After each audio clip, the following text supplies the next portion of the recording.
बताउने हाम्रो कुरा नसुनेर सरकारले जातीय संहिता ल्याउने कुप्रयास गरेर हामीलाई अन्यमा गयो र पनि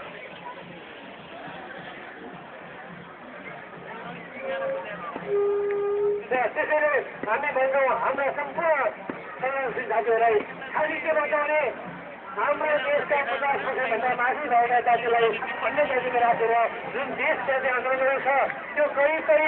एकदमै अन्तिम हुन पुगेको छ विभेद हुन पुगेको छ हामीले के गर्न सफल गरिरहेका छौँ उनीहरूले हामीलाई बाटोमा बोलाएको छ तर हाम्रो समितिले भनेको छ हामीले चारवटै दलको नेतासँग वार्ता गर्छौँ कहिले वर्तमान संघसँग वार्ता गर्छौँ त्यसैले यो ठुलो भइरहेको छ अब आखिर यो उनीहरूले मान्ने कुरो छ उनीहरूले एकदमै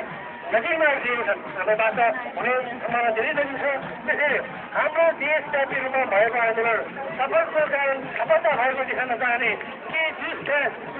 जुन तत्त्वहरू छन् जसले हाम्रो आन्दोलनलाई सफल र विभिन्न गर्नलाई हाम्रा युवाहरूलाई सफल काम गरिरहेको छ त्यसैले हामीले संविधानद्वारा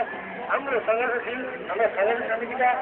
विदेशीज्ञहरूले टोकीका भनेका कुराहरूभन्दा बाहिर नगरिदिनुहोस् त्यसले गर्दा हाम्रो सफलको मूलमा पुगिसकेको आन्दोलनलाई बिथोल्न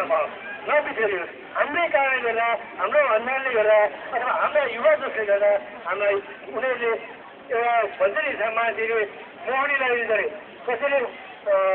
एउटा एकातिर चाहिँ डोर देखाएर जसरी लक्ष्मण सीतालाई फुलको मृग देखाएर राममा रचना गरेर रावण देखायो त्यस्तै हो हाम्रो पनि सुरको